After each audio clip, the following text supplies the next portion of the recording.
So let me start. Okay. So can I start? Sir, just I have to read your profile. It is our privilege to introduce Dr. Soumyadev Maity. He is Assistant Professor in Information Technology at Indian Institute of Information Technology, Allahabad.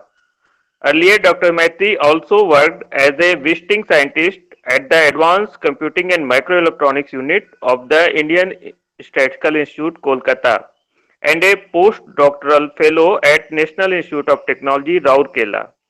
Dr. Maity obtained his PhD degree in computer science from the Department of Computer Science and Automation, Indian Institute of Science, Bangalore in 2015. He did his BTech in Information Technology in the year of 2004 and received MTech in Information Technology in 2007. He received gold medal for securing the first position in his MTech from University of Calcutta. Research of Dr. Maity is basically involved in the field of information and communication security. Especially, he is interested in applied cryptography in cyber physical systems like IoT, ITS. So now I would like to ask Dr. Maity to kindly start his session and bless her with his golden words. Okay, thank you, Dr. Hertz. So, just a minute.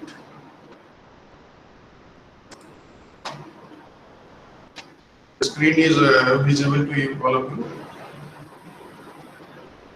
Hello?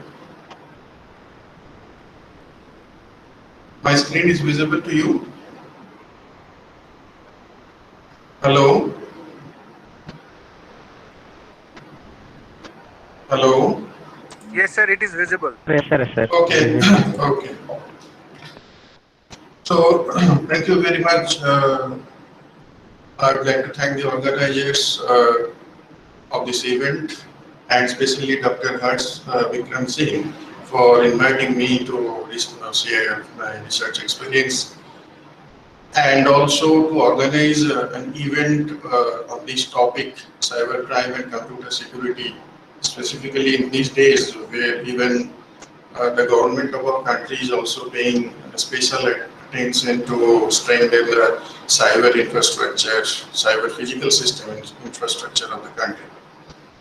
So, I would be discussing today security related to cyber physical system and a special type of cyber physical system which is called FOG assisted cyber physical system.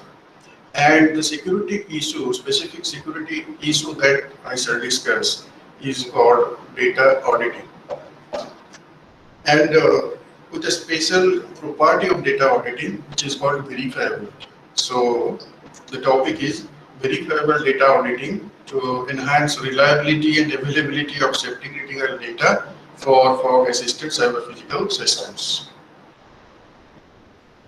So this is the outline of the talk. So first of all, I'll give a very brief discussion, introduction to FOG and CPS and what is FOG-CPS, what are the characteristics and challenges of such type of systems, and then what is the need for data auditing in such a system, what are the specific objectives, to be specific, what are the challenges in data auditing in FOG-CPS system, and then we'll study in brief some of the very basic protocols in this category with an emphasis on in how many categories we can classify the existing protocols. After that, we'll see the security model, the formal verification model. Just we'll have an introduction to that. In general, for any security protocol, how can we improve using formal security verification, and for data auditing protocols in FOG-CPS system, how can we do that? Finally, we'll find out some research gaps which could be useful for the researchers who are willing to do research in this particular field or in the field of security. Okay. So, at first, an introduction to FOG-CPS system. So, you know that FOG-CPS means FOG plus CPS. That means fog computing, when it is integrated with cyber physical systems, called FOG-CPS system. So what is fog computing? That we already know, that is an extension of cloud computing. Now, what is cloud computing? That we already know, like it provides different types of services, storage as a service, data as a service, computation as a service, platform as a service. All those things we have already started, and not only we have started in theory, but every day we are using now cloud, like the Google Cloud every day, even the PPT created using Google's this tool as a platform. Storage and everything we are using computation, DJ free services, sometimes Amazon and other cloud computing platforms, they provide paid commercial services, etc. Now, why we need an extension of this cloud computing? In which ways? Cloud is very good. We are every day using cloud. There is no problem, no issue with that. So why do we need fog computing at all? And what is fog computing? Actually, from a personal user's perspective, there is no issue with cloud computing. When I am using cloud, there is no issue. But when we try to integrate cloud computing with Internet of Things or cyber physical systems, then we face the difficulty. Why? There, in such type of networks, IoT or cyber physical systems, there are millions of nodes, and those nodes are very small, maybe sensor nodes or actuator nodes in cyber physical systems. Sensor and actuators interact with each other through some computation, then it is called a cyber physical system. So thousands of or millions of nodes may be generating large amount of data, and each one of them are connected to the internet. That's why they're called Internet of Things. So they directly, each device, each sensor node or each suppose small device, if it tries to upload the data to the cloud, then there will be issues. Okay, because millions of nodes and large amount of petabytes of data per hour we cannot upload to the cloud. Moreover, we cannot depend on the cloud for every small computations. For example, let me first introduce cyber physical system. I know that all of you know already what is cyber physical system. So in cyber physical system, computation and physical process both are integrated. As I have said that there are three main things you can say: the sensors, the actuators meaning could be robotic arm or automated motor or something which can act on the physical environment. Sensors collect data, different types of data, it could be temperature, other types of data from the environment, and there is the third component called computation.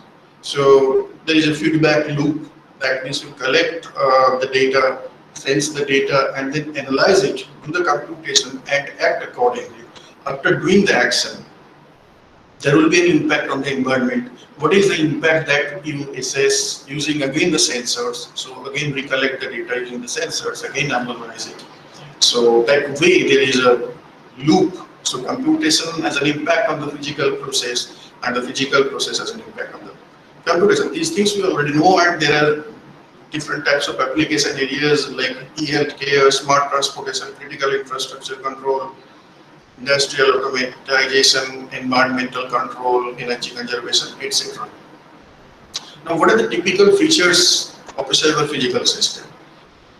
The first thing, very important thing, is real-time performance. We know real-time jobs and non-real-time jobs. So for real-time jobs, there is always a hard deadline or soft deadline. That means they are time sensitive. So not only the correctness of the computation is important, but also the timeliness. If you cannot finish the computation in time, then there is no value of that computation, even when the computation is correct or the computation is optimal or near optimal. That does not matter. It should be finished by a given deadline.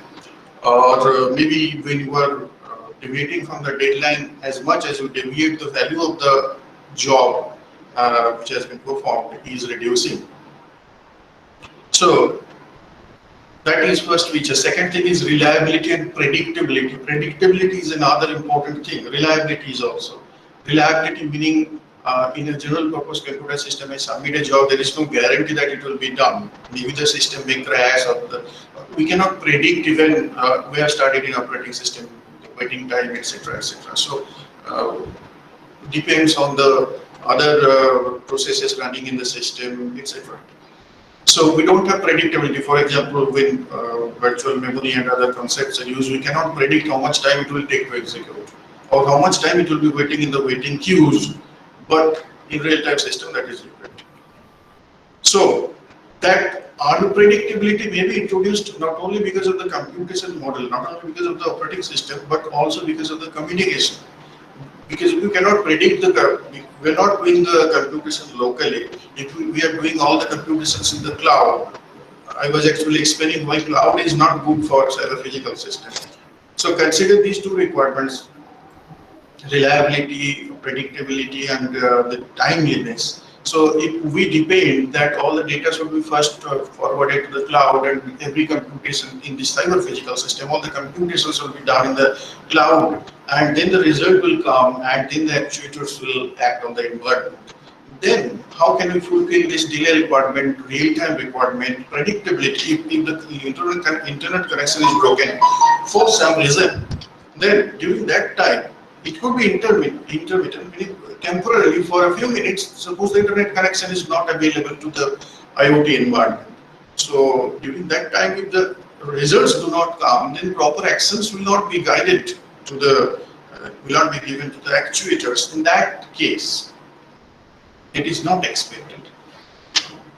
And specifically, like the fourth point is saying safety critical nature. There are some cyber physical systems which are safety critical, meaning since they act on the environment, so if they cannot take the proper action at proper time, then there could be disaster consequences, which may result in loss of property or loss of life of human being, etc. For example, if a cyber physical system is controlling an industrial system, and you cannot take the action when the furnaces are going beyond the temperature, then there can be a blast. Or suppose the cyber physical system is used to control what is called intelligent transportation system, then accidents can occur, or these things. So that means they are safety critical in nature. So the result of inability to deliver the result, I mean the consequence of inability to deliver the result of the computation in time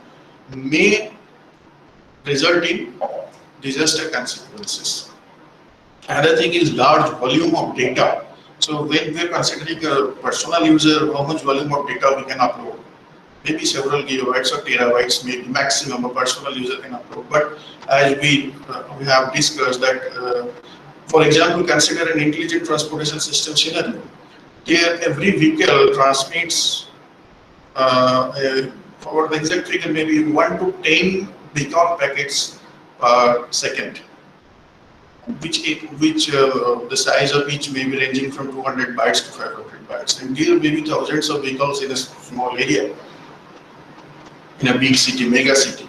So, and even more when we consider an IoT environment, every second it is sensing different types of data, temperature, humidity, pressure, and other things. So, as survey says that it can generate even several petabytes of data per hour.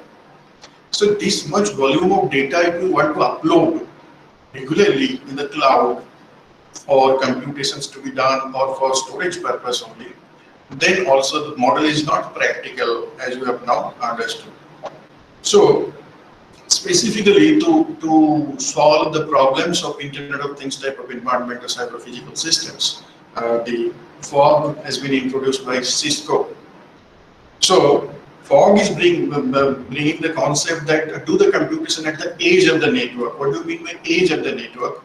Any device which is called an edge device, FOG device, is a part of that network only. Meaning, if we are integrating cloud with the Internet of Things or cyber physical system, for example, an intelligent transportation system, then you can use the roadside units or some vehicles as the edge devices. Or when you are considering, suppose, an Internet of Things, then the routers, not the sensor nodes, but the routers, the switches can be used as edge devices. it is saying there, according to their definition, that any device with computing, storage, and network connectivity can be a fog node. According to this definition, then sensor node can be a fog node, but definitely we will not use sensor nodes as fog nodes. We'll use nodes which are a little bit powerful than those teeny sensor nodes or actuator nodes. However, physically or geographically, they are present inside the network itself, which they call in the close proximity of the data user or data generator. Now the data is generated from the sensor nodes, and we are doing the computation at the edge devices. Now these edge devices are under the direct control of the cloud authority. As you can see from this figure, that these are the fog nodes. Fog nodes can connect to each other, fog nodes are connected to the cloud, and these are the IoT devices. So, in this model, the fog nodes are configured, the software is installed by the cloud. The fog nodes may be owned, the ownership may be of the IoT authority or cyber physical system authority, but they are configured, the software is installed and managed by the cloud server, cloud authority. That means remotely, once they install the software in the fog nodes, remotely through the internet connection, they can control the fog nodes.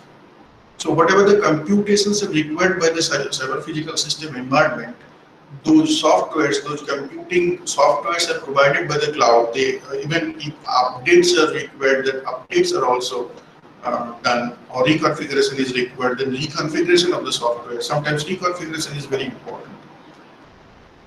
Is also done by the cloud authority. However, the cloud is not directly connecting to the end devices. That means the sensor nodes or the actuator nodes. They're only connecting to the fog computing device. So, what is the concept here? Then the cloud node would be responsible for controlling the fog nodes, their software. That is okay. But is there any other responsibility? Is now cloud is also storing data or doing some computation, or all computations are and all storage are given to the edge nodes? No, not like that. Now also the cloud is required for storage purpose and computation purpose. Because as we have discussed that the fog nodes, edge nodes are also resource constrained devices. They may not be as much meaning resource constrained as the sensor nodes, but definitely they are not also that much powerful. As I said that you can use a switch or router as a fog node. So it has a limited storage capability. So for example, it can hold data generated from an IoT environment or the nodes in its surrounding for maximum 1 hour or 2 hours, assuming that continuously the data is generated by all the sensor nodes surrounding it. So what it should do after that, after 2 hours, so that 1 hour or 2 hours data would be important to provide the computations, the results of the computations. Because in a cyber physical system environment, whatever computation we do in the recent data. Definitely, we do not do the computation based on the past data, historical data, and then we take that. Not like that. We do the computation on the recent data. So that can be done easily. The local, the recent data is stored locally with the fog nodes. Now, when it is becoming old, that can be uploaded in the cloud. The archival data, the historical data can be uploaded in the cloud. So the storage is getting freed from the edge nodes, and they can store the next 1 hour or next 2 hours data. And second thing is computation. The computations which are time sensitive, most of the computations in cyber physical system are time sensitive. Those will be done in the fog nodes only.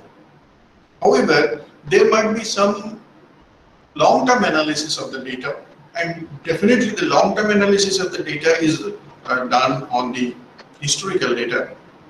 For example, if you consider in an industry system, industrial automatization, then the cyber physical system is running based on the recent data. Definitely, you are taking the actuators, the motors, and other things are working depending on the recent data only, the current data only. But if the company manager, the administrators, they need to analyze the system, how the system is running, how the how it is performing for optimization purpose or the other commercial purpose, then we need the historical data.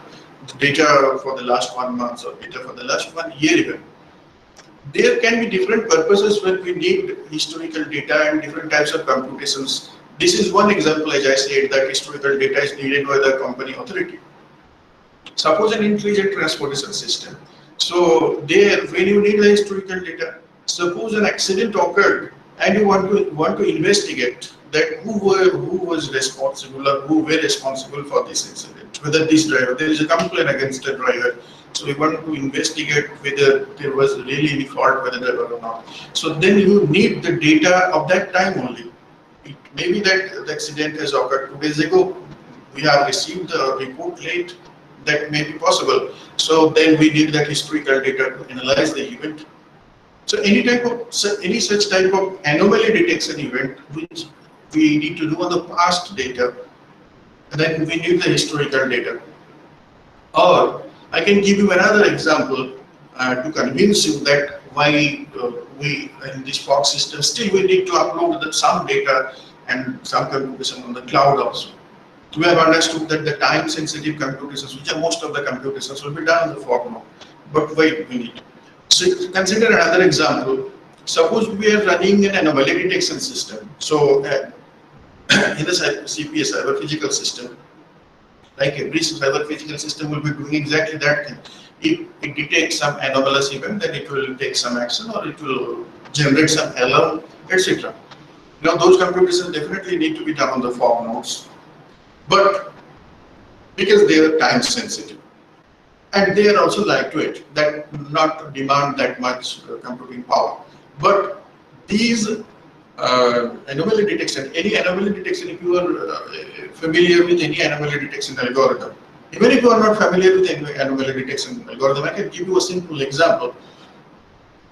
That what I wanted to say is that if you are familiar, then there, you know that there is a need of some value-called threshold.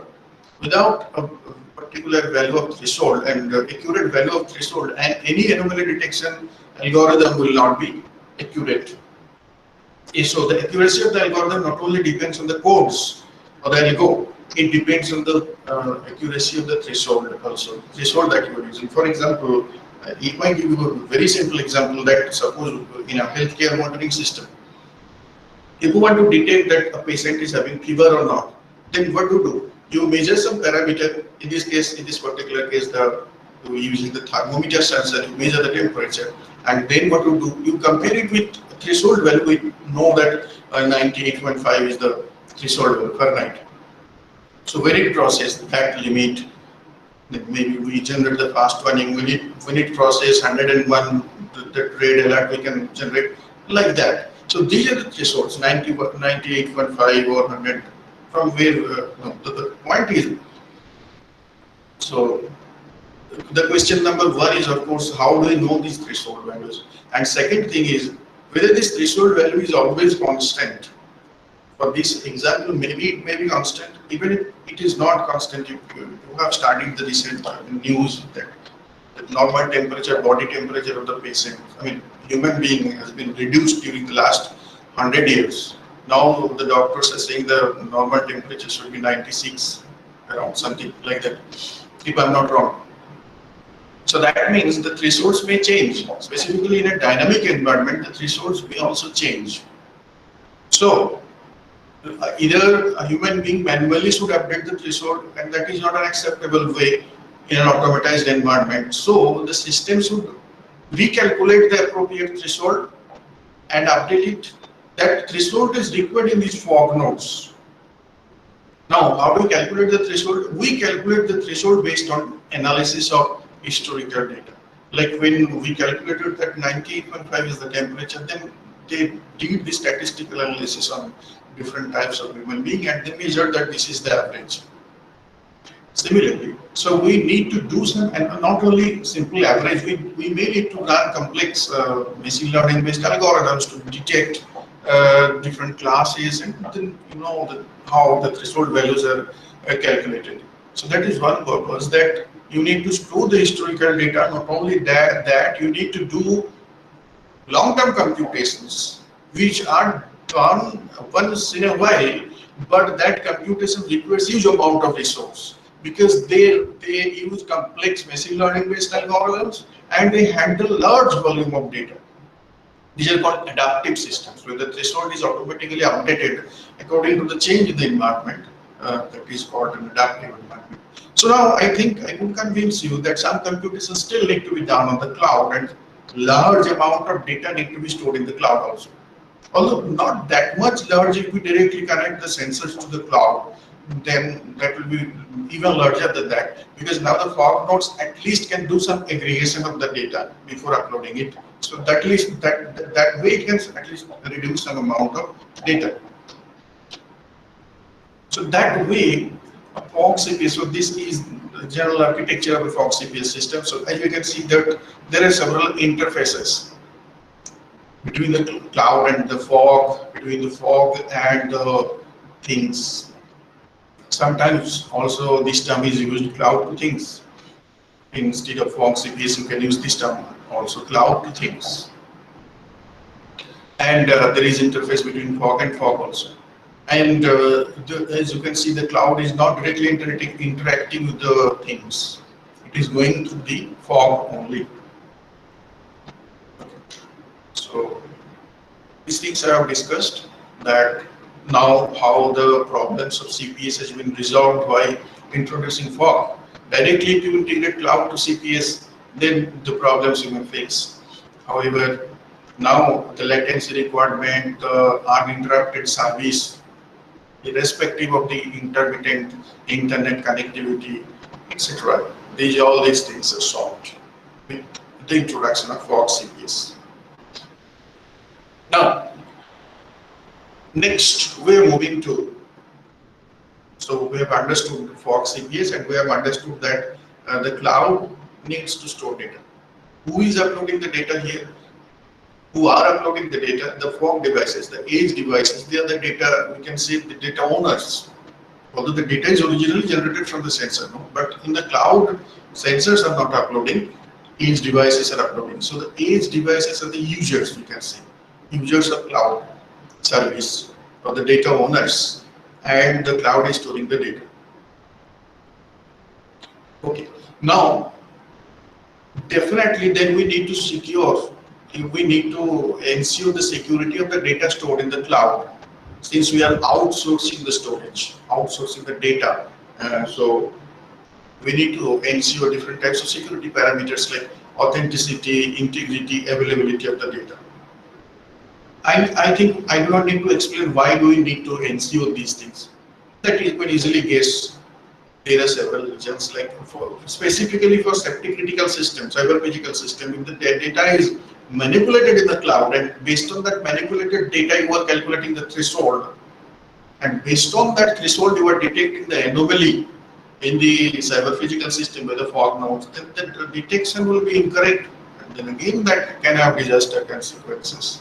For example, if the data is modified, the modification of the data can be intentional or unintentional both, because the storage system, the cloud system is managed by a human being. They have their employees, their staff, etc. So periodically they take backup of the data. Many things they do, software updates and system updates, hardware updates. So manual error or error generated from the hardware can occur.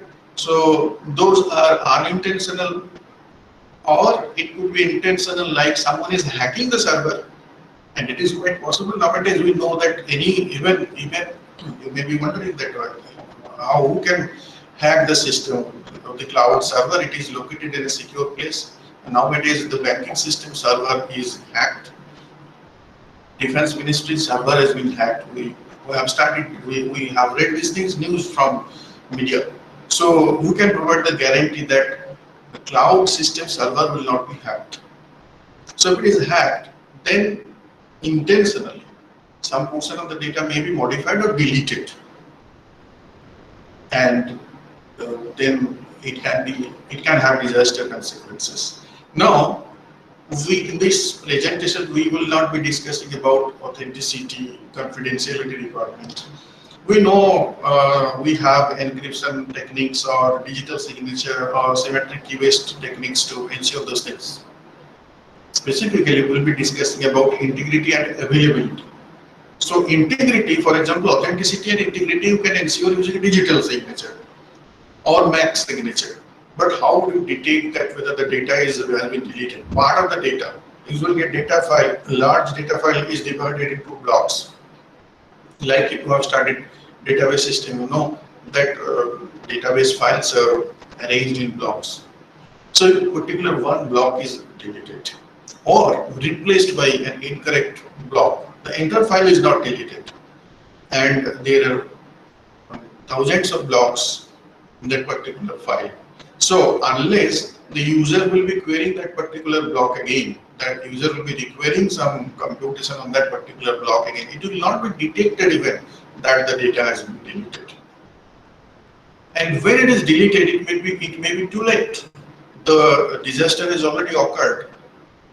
Now you might be thinking that why cannot we trust on the cloud itself, the cloud authority itself, since it is providing the service on payment basis. So they would deploy some mechanism to ensure the these things, security against these things.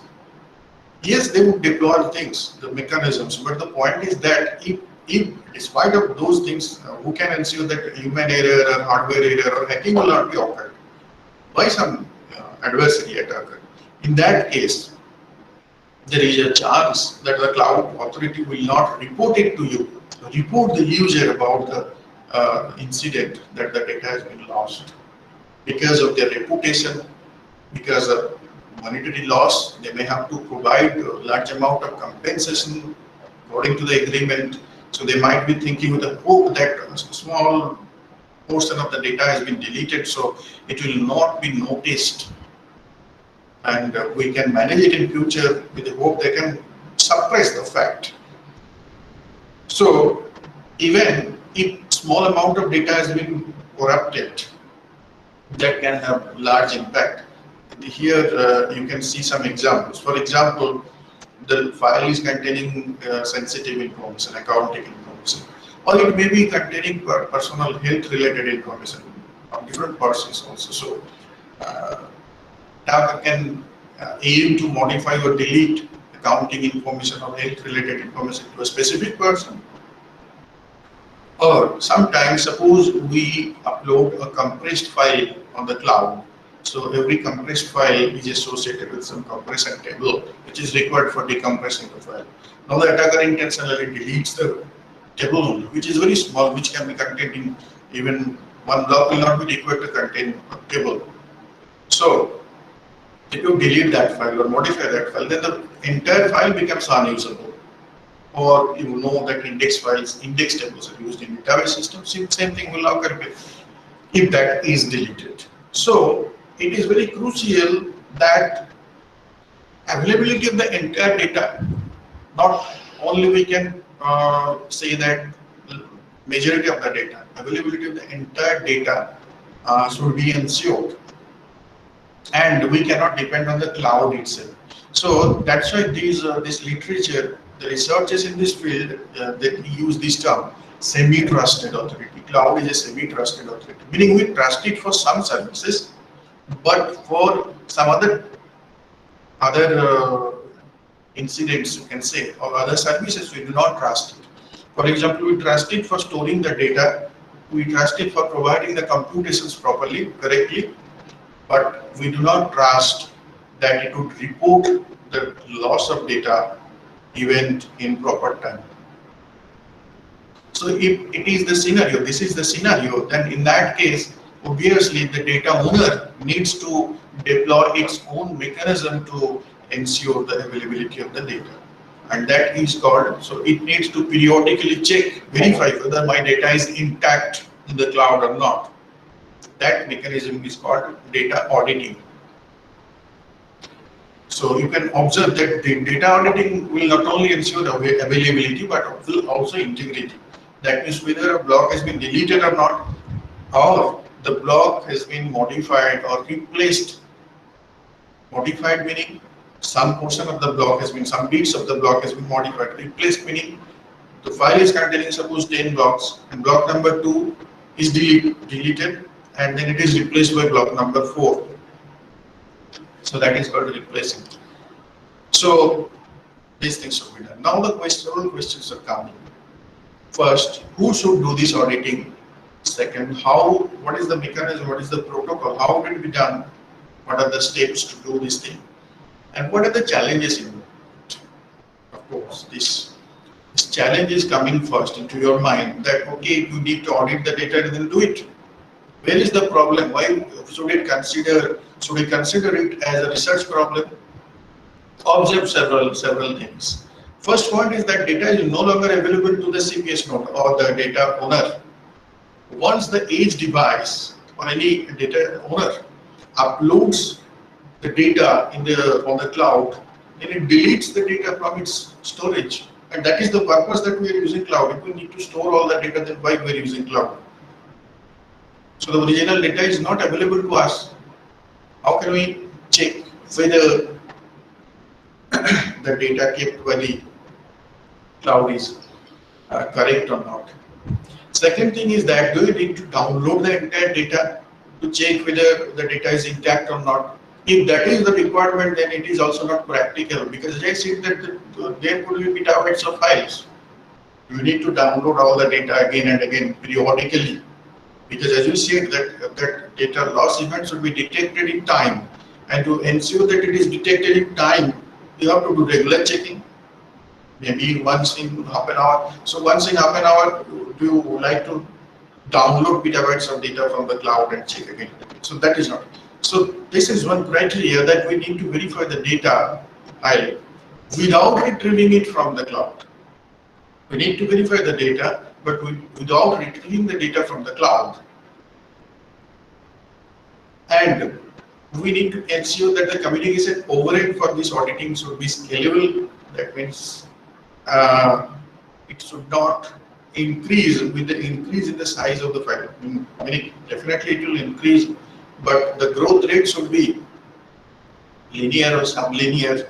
It should not grow exponentially. Computation load also should not grow exponentially. Computation load we have to consider in both the sides, on the data owner side and on the cloud side also, that it should not grow exponentially with the size of the data file. These are the challenges that, so any mechanism you cannot design, you have to fulfill these criteria also. Okay.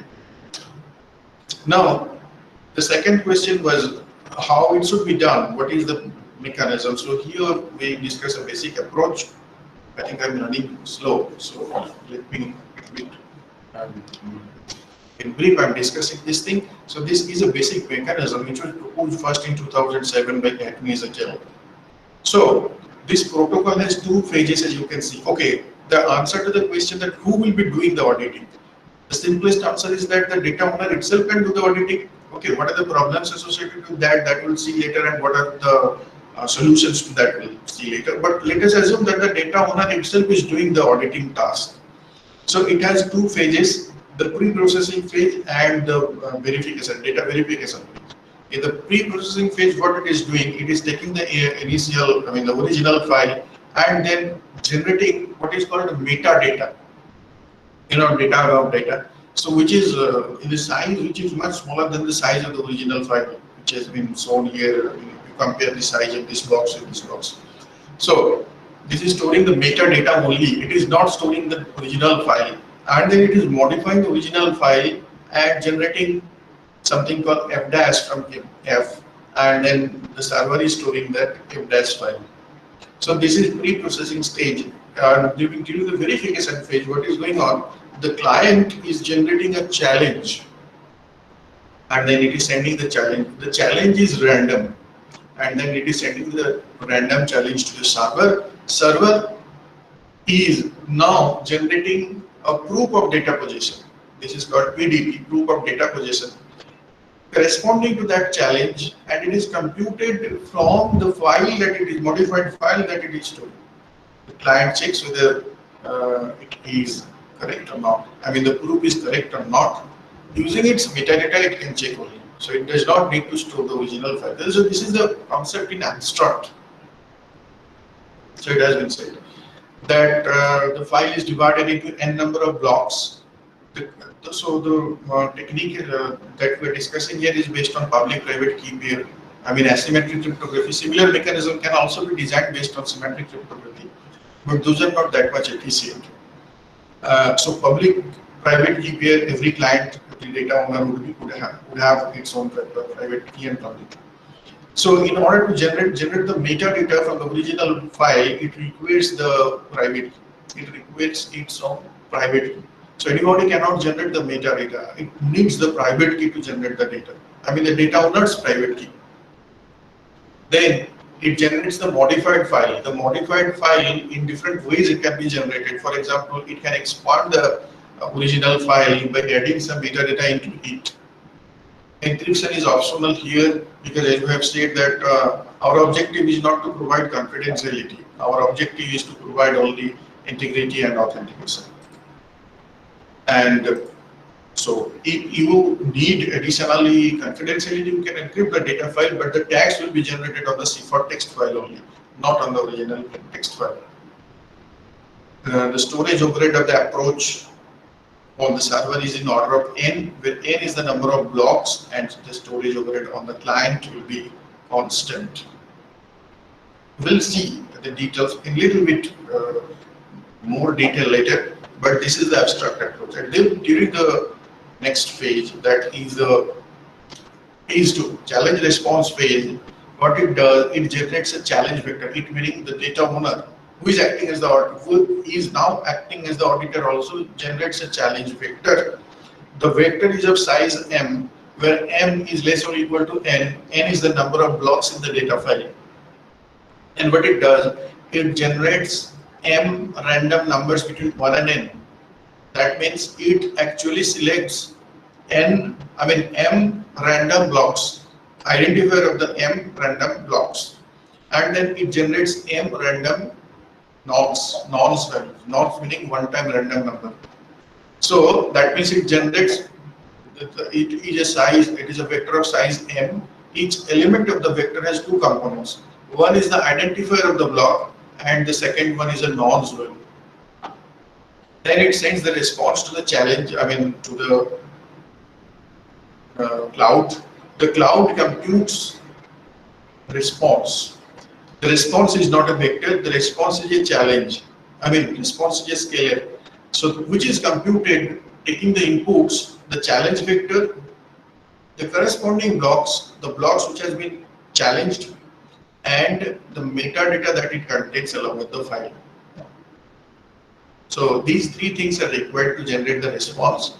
Once the response comes back to the client, the client using its metadata can verify whether the response is correct or not. Now there will be a question that while we taking m less or equal to n, if we take m is equal to n, that means in each verification we are checking whether all the blocks are present or not. We are checking all the blocks are present or not. So if the verification is successful, then we can deterministically say that it is storing the entire file correctly. But now suppose if m is less than n, that means we are selecting why m should be less than n, because a file can contain thousands of blocks and we are required to do this auditing every half an hour. So we cannot generate a challenge for 10, suppose the file is containing 10,000 blocks, we cannot do for 10,000 blocks every time. That will be highly resource consuming, both at the resource constraint auditor node, in this case the data owner itself, and on the cloud also, because cloud will be parallelly serving many different clients at the same time. So that means you take a vector of size less than n. That means you pick random blocks. Now when you are picking random blocks, if some block has been modified or deleted, then there is only a chance that it will be detected, right? There is no guarantee. So the guarantee is probabilistic, not deterministic. Then you are wondering what is the probability? Meaning, is it good? Is it efficient to select only a subset of blocks? The analysis says, mathematical analysis says that suppose there are 10,000 blocks in the file and 1%, only 1%, very small amount, 1% of the blocks are deleted or modified by the cloud server, then by checking only random 460 blocks, observe here only 460 blocks out of 10,000 blocks, the probability that the attack will be detected is 99%. So you are picking only 460 out of 10,000, meaning 4.6% of the data you are auditing every time. 4.6% of the data you are auditing, and if the attacker has deleted only 1% of data, then there is 99% chance that it will be detected. If this analysis has been done by tennis and it is available in this paper. So that is a good model. Now, who should do this auditing? The client itself can do, but the client can be resource constrained. For example, in this particular case, CPS case, the edge device, the router is doing this thing. So it is a resource constrained device. Why we should buy it again? If we are using the cloud server to offload the edge devices, then again the auditing task wise. So we can adopt a third-party auditor, another powerful node, another powerful server which we trust for auditing the data. We can assign the task of data auditing to that particular server. Now again the server can, the auditor can be of the third-party auditor can be of two types, private auditor and public auditor. Private auditor in the sense that that belongs to us. If we are the authority, ITS authority or CPS authority, then that is our node, that is a computer in our lab. And public auditor meaning it is again something like Amazon and cloud, Amazon and Google. That means we are again outsourcing the task to an external party, public auditor, which is called. From another point of view, also you can differentiate private auditor and public auditor. In case of private auditor, you need to upload some metadata into the private auditor so that it can do the auditing. However, in case of public auditing, you do not need to upload any metadata corresponding to your file, only except the file name, number of blocks, or the identifiers of the blocks, etc., which are not confidential at all. You do not need to be specific, you do not need to upload any metadata which can leak some information related to your file. But suppose if we own the third-party auditor, that is our machine, then we do not have that risk. We can install some metadata into the auditor, because we have seen that for verification we need metadata. That metadata, whether it should contain some sensitive information about the file or not, that is the question. If it contains sensitive information, then we cannot use a public auditor. We have to have a private auditor. Okay. So in case of this thing, public auditing system, we are introducing a third party. So this is the third party, this is the data owner, this is the cloud server, and we are introducing a third party auditor. Now, when you are introducing public auditing, which is preferable in IoT type of environment, because why we should burden this thing again? The data auditing task, why we should overload the edge devices. So in case of public auditing, now we need to ensure that any information related to the file, data file, is not leaked to the auditor. Now you might be thinking that just now you said that in case of public auditing, we do not upload any metadata, any sensitive metadata into the auditor from which it can extract any sensitive information or any information regarding the file. That is true. Then from where this risk is coming that it can get some information of the data?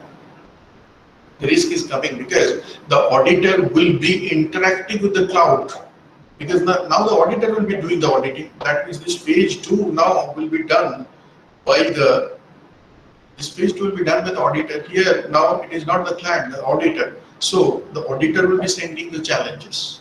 So it is the choice of the auditor that what challenge it should send, and then it will be getting the this thing groups.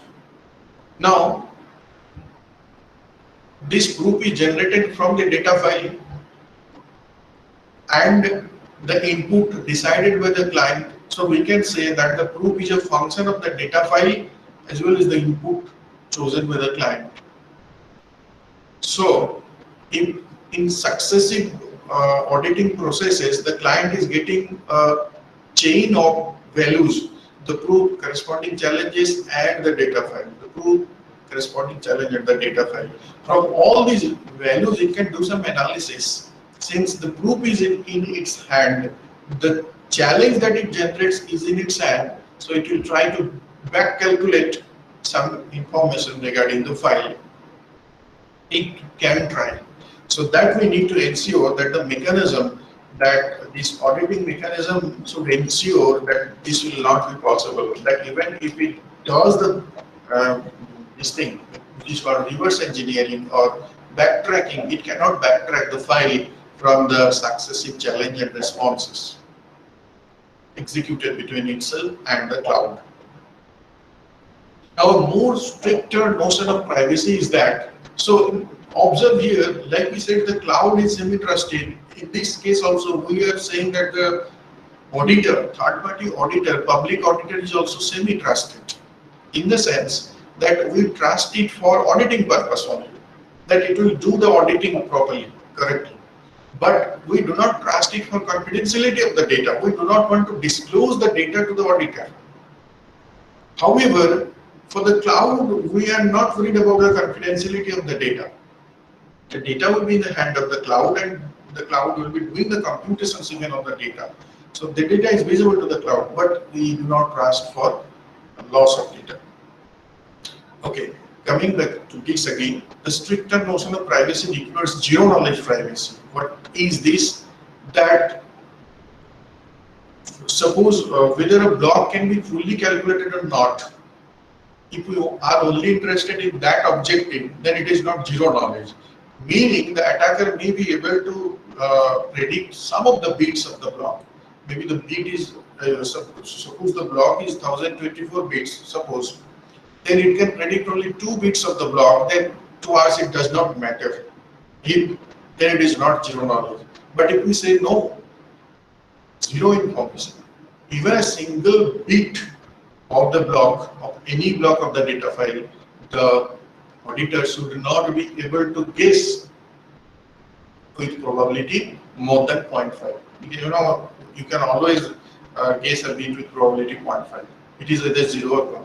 But you cannot guess it correctly with probability more than 0.5. Any bit of any block of the file. Then it is called zero knowledge privacy. So the concept is similar to zero knowledge authentication protocols. If you have started zero knowledge authentication protocol, where the claimant and verifier interact with each other, and the objective is that the verifier should not be able to get even a single bit of the private key of the claimant. Our simple challenge response authentication protocols cannot ensure that thing. If we have a large amount of challenge and responses, you can do some cryptanalysis to get at least predict some bits with significant probability.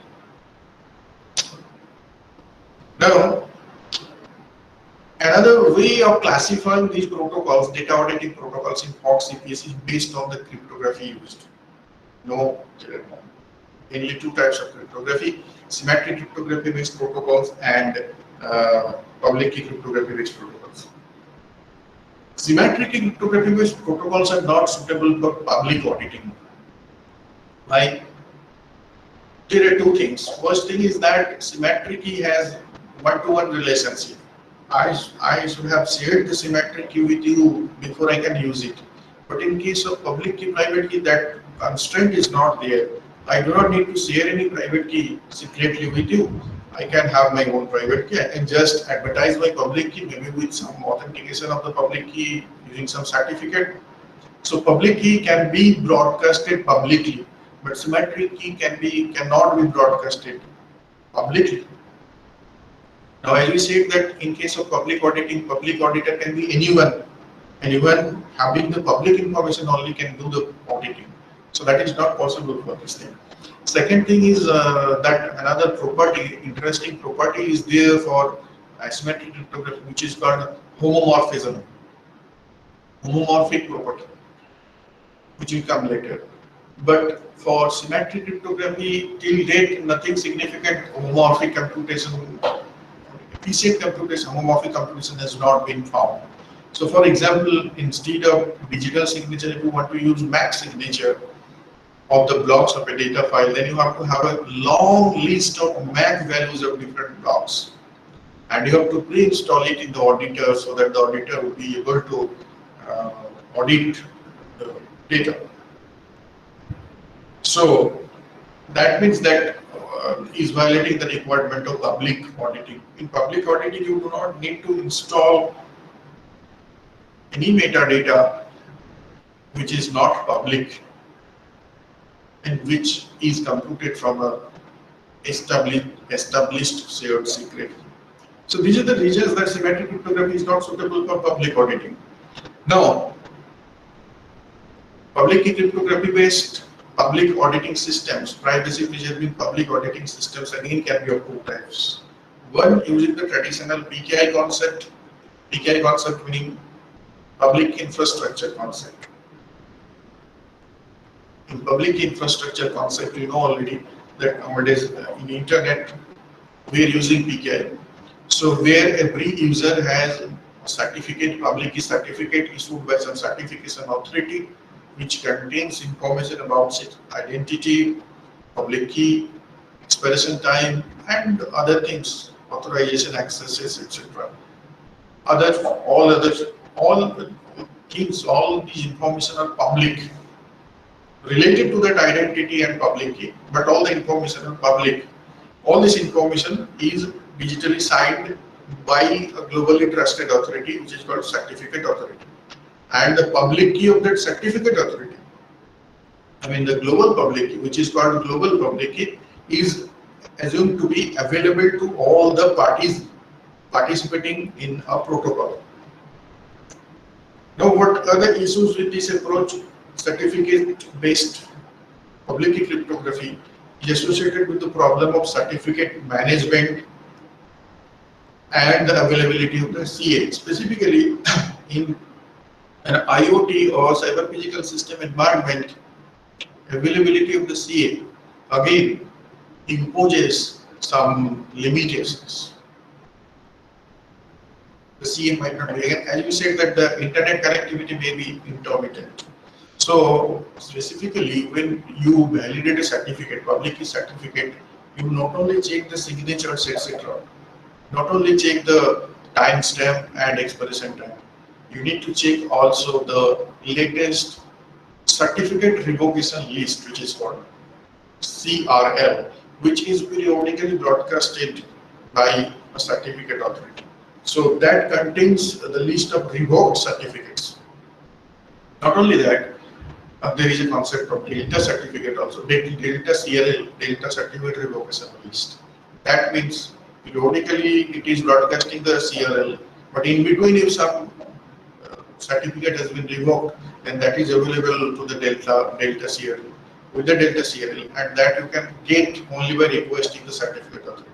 So in order to get a certificate, in order to renew a certificate, in order to get the CRL, in order to get the delta CRL, etc., the connectivity of the certificate authority to the network is essential all the time. Otherwise, there is no guarantee of security, because you don't know whether the certificate that you were using has already been revoked or not. Or if your certificate has been expired, then you cannot, or if you believe that your private key has been compromised, then you do not have a mechanism to revoke it immediately. So that during the time that you are unable to revoke your certificate or revoke your private key, that time that attacker can do all the things during that time. So always connectivity of the certificate authority is essential to ensure security. That is problematic for CPS and IoT environment, that always internet connectivity. And the other problems are like certificate management. There are memory overhead or communication overhead of exchanging thousands of, because in IoT environment there could be millions of nodes or thousands of millions of nodes each. If they are having their own public key certificates, then a node need to maintain thousands of certificates. That is just a huge amount of storage overhead and also communication overhead. Because of these reasons, advanced public key cryptography concepts have brought the concept of two main concepts: identity-based cryptography (IBC) and certificate-less cryptography (CLPKC). Both have been introduced to solve the problem of certificate management and dependence on online connectivity of certification authority. First, we see IBC, identity-based cryptography. In identity-based cryptography, the certification authority, the role of the certification authority, which is a trusted authority, is replaced by another type of trusted authority called private key generator, PKG. PKG first generates the global parameters, like the certification authority generates the global parameters, and we assume that the global parameters are available to all the participating entities in the network. The one key difference with IBC and traditional PKI-based public key cryptography is that PKG only can generate the private key corresponding to a specific public. In PKI, traditional PKI, what we see that user generates its own public-private key pair. I generate my own public-private key pair, both. And then I submit the public key to the certification authority to certify it only. But in IBC concept, I cannot generate my private key. I have to submit my public key to the PKG, and then it can only generate the corresponding private key. Second important feature of IBC is that, like it has been shown here, that the public key can be computed by anybody, public key of any entity, if it knows the identity of the entity, basically the identity of the entity. That's why it is called identity-based cryptography, and maybe along with other information. What could be the other information? Any information that you store in a certificate, public key certificate, traditional public key certificate, like its expiration time, its authorization, etc., etc. All those information can be kept here also. So usually take your digest of all this information, and that digest string actually acts as the public key. So now you see, we do not need a certificate, public key certificate for authenticating the public key of an entity, because simply we assume that the digest of your identity is your public key. Then if I know your identity, then I know your public key. And using that public key, I can encrypt a message for you and then send it to you. And if you can decrypt it, that proves that you are the correct entity. Because you cannot decrypt it without having the corresponding private key, and the private key cannot be generated by you yourself. It can be generated only by the PKG. So that is the concept of IBC. Now, what is the problem with this approach if you compare with certification authority-based approach? That in certification authority-based approach, the private key is not known. Private key of the user is not known to the certification authority, the TTP. Here, the PKG is generating all the private keys, so it knows all the private keys. So that means the sessions, the communication, when I'm talking to other person in a secure communication, the PKG can overhear this thing. In order to, so that is called key escrow problem. If the PKG is compromised, then the communications between any two parties is also compromised. That is called key escrow problem. In order to solve that, the certificate-less public key cryptography concept came. It breaks the private key in two parts. One is called partial private key, another is called user's personal secret. Now that half of the private key, you can say, the partial private key is generated using the same mechanism as we do it in IBC. That means it is generated by this thing. Now we call this TTP the key generation center, not the private key generator. We use another name called KGC, key generation center, the TTP, which replaces the C. So the KGC now generates the partial private key from the identity of the user, as in case of IBC. But the user is also generating its own personal secret, which is not known to KGC. And then the full private key is a combination of the partial private key, which it obtained from the KGC, and its own personal secret. So the full private key is not known to the KGC. However, the full private key cannot be generated by the user itself alone, because half of the private key should be generated by the KGC. So two things we are ensuring at the same time. KGC does not know the full private key. User cannot generate its full private key by its own. It needs the help of KGC. So it eliminates both of the problem. We do not need a certificate in this case also. That's why it is called certificate. Less. Like in IBC, we do not need a certificate. Same thing. If we encrypt the message using your public key, you can decrypt if you have the private key, and if you cannot generate your private key unless you have requested the KGC to issue you the partial private key, half of the private key. So that ensures both your authenticity. But the KGC, if it is compromised, even it cannot overhear the communication between you and me, because that has been secured using our private keys, and our full private keys are not known to the KGC, unlike in IBC. So that way we remove the key escrow problem, and the trust level of certificate-less public key cryptography is same as the trust level of traditional PKI. However, the advantage is that now we do not need this thing. Certificate. One thing you can observe, you might have observed that KGC also can generate the public key. KGC also can generate a private key for a user and public key for a user, because half of the private key was already generating, and the personal secret, it can also generate a personal secret and then advertise that this is your public key. That means, so that is a kind of active attack, not a passive attack. When I am eavesdropping on the communication, that is a passive attack. But if the KGC wants to do an active attack, that it wants to replace your public key, even a user, then it can definitely do. Then you will not bring, is it secure? It is exactly having the same level of security as the certificate authority based approach. Why? Because in certificate authority based approach also, the CA can replace your public key. If the CA issues a false certificate in your name, having a public key whose private key is known to him, then he can replace it, he can overhear all the communications and or impersonate. So if CA can do this thing, then KGC can also do this thing. If CA can, if you trust the CA, that it will not do. You can trust the KGC also, it will not do. Okay.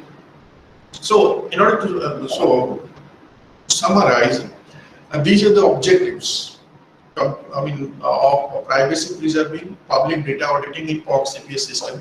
Computational complexity and communication complexity we have to take care of. Storage overhead on the server we have to take care of. Should allow unbounded use of the number of audit protocol interactions. Is indicating to the symmetric cryptography based approach, where we have a list of MAC values. So once the list is exhausted, you can not anymore do any data auditing. Then you have to renew the list. But public key cryptography based approaches do not have this limitation. To have the public information available, then infinite number of times you can iterate the auditing process.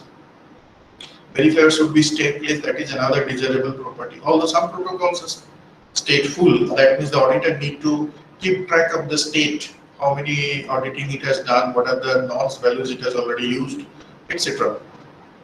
But all the modern data auditing protocols are stateless. They do not need to keep any state.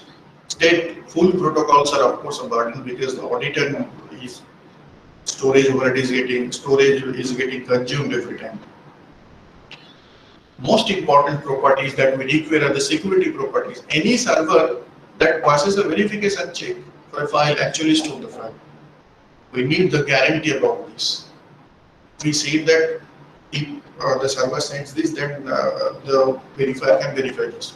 But we need a guarantee also that when the verification is successful, then it is ensuring that the cloud is actually storing the data. That means the cloud can neither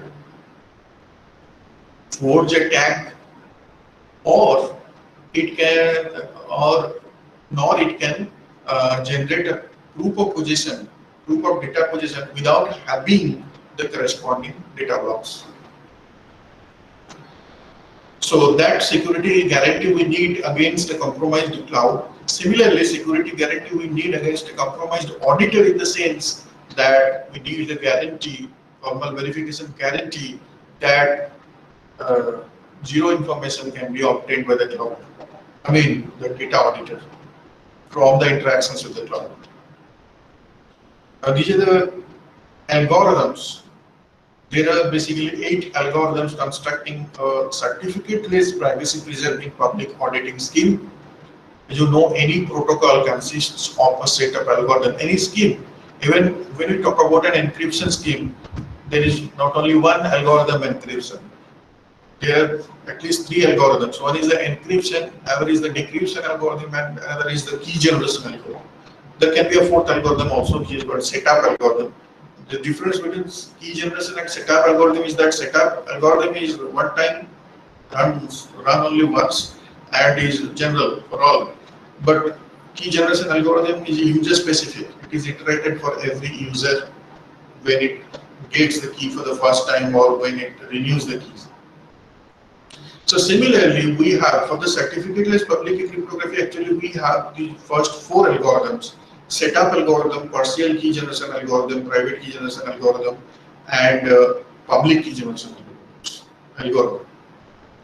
And in order to implement our data auditing system, we introduced the last 4, meaning the literature introduced the last 4 protocols: the tag generation algorithm, the challenge algorithm, the proof generator algorithm, and proof verification algorithm.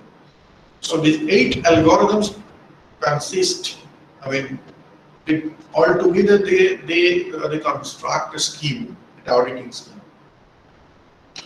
And there are 4 types of entities or roles involved in such type of protocols: cloud, the data owner, which we call the client, the data auditor, and the key generation center. So the setup algorithm, it will be taking the security parameter and will generate a master secret key for the KGC. And also will generate the global parameters. So the global parameters will be given to all the parties involved, and the master secret key will be kept secret to the KGC only. The security parameter decides the strength of the system. As you increase the size of the security parameter, the strength of the system will increase, and at the same time, it will consume more resources also. Partial key generation, as you said, that it is run by the KGC when an user submits its identity. The partial key generation algorithm run by the KGC, which takes the master secret key of the KGC, generates the partial private key for the user, which is given through a secure channel to the user. So as you can see, it requires the master secret key of the KGC. So the partial private key, as I said, cannot be generated by anybody else other than the KGC corresponding to an identity. Private key generator algorithm only takes the global parameter. It takes nothing and then generates actually a random personal secret key for the user. The algorithm is executed by the user, so the full private key is nothing but a concatenation of this personal secret along with the partial private key that it receives from the KGC, as I have already discussed. So once the private key is received from the private key, the corresponding public key is calculated by the user and is advertised to the user. So these 4 algorithms, setup, partial key generation, private key generation, and public key generation, actually consist of the CLPKC approach, certificate-less public cryptography. Now, the last 4 algorithms are actually associated with the public auditing system. Tag generation algorithm. This algorithm is executed by the user, that means the data owner. What it does, it takes the data file and it then divides it in blocks and number of blocks. And for each block, it generates a tag. What is a tag? As you can see that this generation of this tag takes this thing, that private key of the user and the global parameter. So since it requires the private key of the user, that means it cannot be, the tag corresponding to a block cannot be generated by anybody else. So you can see that it requires the tag. And what we upload all the data file, all the data blocks and the tags. So for n number of blocks, we generate n number of tags, so that constitute the tag vector T1 to Tn. The user uploads the original data file F concatenated with this T, which is actually F dash. F dash is nothing but F concatenated with T to the cloud. So we can observe here that it is something similar to a digital signature, because in digital signature also you need a message and you need the private key. When you generate something which is not confidential, because if it is confidential, then you will not send the message along with the signature definitely. if you require the confidentiality requirement. But here we are sending the original data along with the tag vector. So the data is not confidential. So what you are generating here, you are generating something like a digital signature. So you can assume as if tag is something like a digital signature on that particular data block, but with some additional properties. And then auditor runs this challenge algorithm, so it takes only the publicly available metadata regarding the file. It does not require any confidential metadata regarding the file and only requires the public key of the user. Then what it does, it generates a challenge vector. Now, what is this challenge vector? The challenge vector, as we said, that is of size m. M is less than n. So it selects, and each element C1, C2 to Cm, each element Ci has two components, is actually a pair. The first one is the identifier of a block, which can be anything between 1 and n, and the second thing is nothing but a random number. It's very simple. It's a random number, random non-repeatable random number. So that's a challenge. And then the proof should be generated by the cloud, proof of data possession. As you can see, it takes the input, the challenge vector, the parameters, the public key of the user, and it requires the data file, of course, or at least the challenge blocks, and then it requires the metadata also. What is the metadata? Metadata is T. What is T? T has been uploaded here. T is the tag vector, sorry, which was generated by the user, and each tag is nothing but like a digital signature of the corresponding block. So what we are exactly doing here, in brief, we can say, see here, we are taking the challenge vector, m number of blocks, randomly selected m number of blocks, and m number of nonce values, random values, and we need those m blocks. So what we are doing is nothing but a computation, a linear computation. For example, if we say that the data blocks are x1, x2, x3, x4, etc.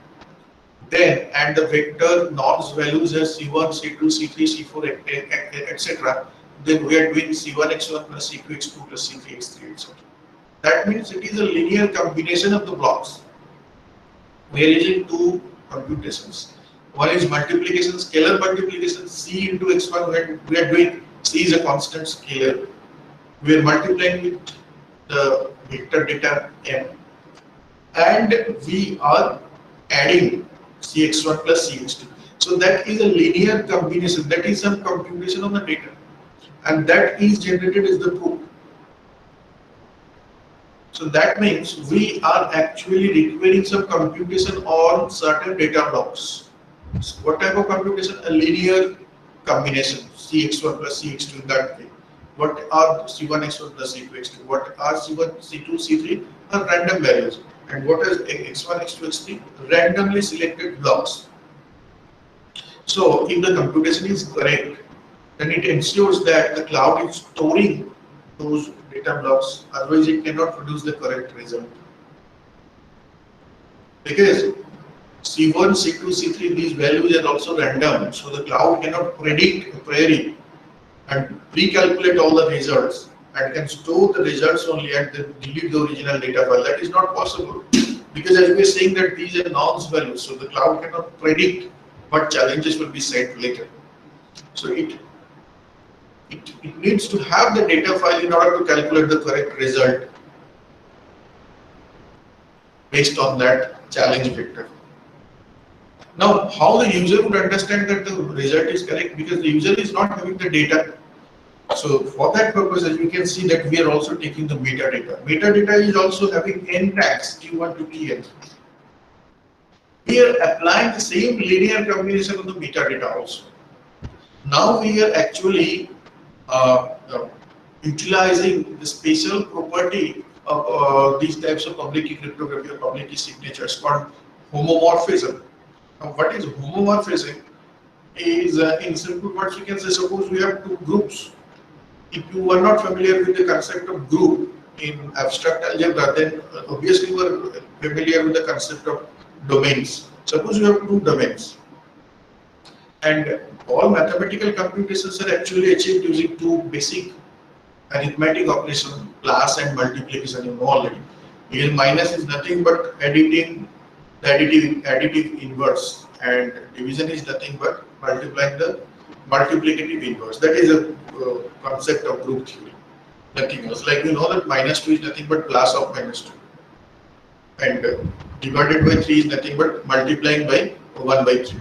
1 by 3 is the multiplicative inverse, and minus 2 is the additive inverse of 2. Anyway, so if we can implement plus and multiplication, then we can implement minus and division also, and we can implement any other complex mathematical computation like power, Lagrange's interpolation, Newton interpolation, any type of algebraic computations we can do.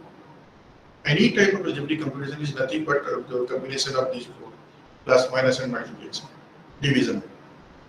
Now, if we have two groups, and suppose plus and multiplication we are interested, then if you take two elements and do the plus operation in this group, this set, or in this domain you can say, then the result is mapped to this group.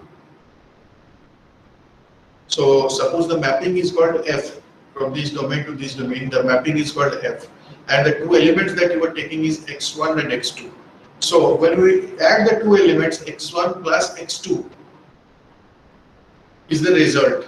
Now if you map the elements first, f of x1 and f of x2, and then add the two results, f of x1 plus f of x2, then that is becoming same as the image of x1 plus x2. That means f, in simple words we can say f of x1 plus x2 is equal to f of x1 plus f of x2, simply. Or if you take a scalar c, then f of c into x is equal to c into fx. That means whether you perform the operation addition or multiplication first, and then you take the image of the result, or whether you take the images of the inputs first and then perform the computation there, the result is same. So that is called homomorphic property of groups. So that means here if we do the linear computation on the data blocks, and if you perform the same linear computation on the tags, corresponding tags, then what would you get? That the result of the linear computation of the data block, if you would have generated a tag on that result itself, that would have been the same as the linear combination of the tags depending on the same vector. That means as if you can assume that the cloud is able to compute the result of applying the challenge vector on the corresponding data blocks. Not only that, it is able to generate the signature of that result. Note that the signature is not using the private key of the cloud. The signature is using the private key of the user itself. Because the tags are generated using the private key of the user. So that means this proof generation mechanism, the proof will contain two parts: the computation of the data and a signature, or you can say a tag on that result also. The tag which has been generated using the private key of the user. How did it generate? The cloud, without having the private key of the user, using the homomorphic property. Because it has the tags corresponding to each block, so it can add and multiply the tags to generate the result of the tag also. I mean the tag of the result also. So since the tag is generated using the public key or private key of the user, so anybody having the public key of the user can verify whether it matches or not. So if both are same, both are matching, so the proof verification protocol will take the same challenge vector, the metadata regarding the file, which is again run by the auditor, the public key of the user, the global parameters, and check this thing and then accept or reject. It's very easy. Now, I think the time is also over, 5 minutes or 6 minutes are there. So in brief, just I'll introduce to you the concept of security protocol. Security model for security protocol. So any security protocol that you design, how do you verify? Suppose you have designed, hello? So suppose you have designed a security protocol, then how do you verify the security of that? So you have to prove that your protocol is secure against a hypothetical attacker. So that hypothetical attacker you have to model first. So modeling the attacker is very important. So here we discuss how to model for any security protocol, not only this public auditing protocol. So we assume that the attacker is an algorithm. Obviously, attacker can be a human being, but definitely it will be using some computer to do some cryptanalysis. And then if it is using a computer, then it is using some algorithm or set of algorithms also you can assume. But you can assume that there is a bigger algorithm which is calling the subroutines, other algorithms and subroutines. So we assume that there exists an algorithm A, which is the attacker algorithm. Now as we know that algorithm can be of two types, deterministic algorithm and randomized algorithm. Randomized algorithm meaning it is taking some source of randomness as input. So every step will be non-deterministic. We do not know. Even for the same input, we cannot predict or we cannot deterministically say what steps will be executed by the protocol. So the final output also we cannot predict. For example, you might have heard about probabilistic encryption schemes. Deterministic encryption schemes like the RSA encryption and probabilistic encryption like the Allahabad encryption. In RSA encryption, original RSA encryption scheme, it would give the same plain text again and again, and the public key is also same. The same ciphertext will be generated again. But if you take Allahabad, for the same input message and same public key, every time you encrypt, a different ciphertext will be generated. Because actually it takes a random number. First it generates a random number to encrypt the message. So such type of algorithms are called randomized algorithm. Now we cannot impose any constraint on the attacker. We do not know. It can use a deterministic algorithm, it can use a randomized algorithm because the attacker is not in our hand. So in general we can assume that it is using a randomized algorithm. Then, as we know that any algorithm will be taking some input and producing some output, what would be the inputs to the algorithm? What would be the inputs to the attacker algorithm? Definitely all the global values which are available, like the global parameters, the public keys of all entities are available to the attacker. What else? Some known pairs also may be available to the attacker. For example, for an encryption system, if you have heard about chosen plain text attack and chosen ciphertext attack, then we know that in addition to the global public parameters, the attacker is also having some pairs of plain text and ciphertext. Some pairs of plain texts and correct ciphertexts. Now these pairs may be random or chosen by the attacker. Sometimes the plain texts are chosen by the attacker, sometimes the ciphertexts are chosen by the attacker.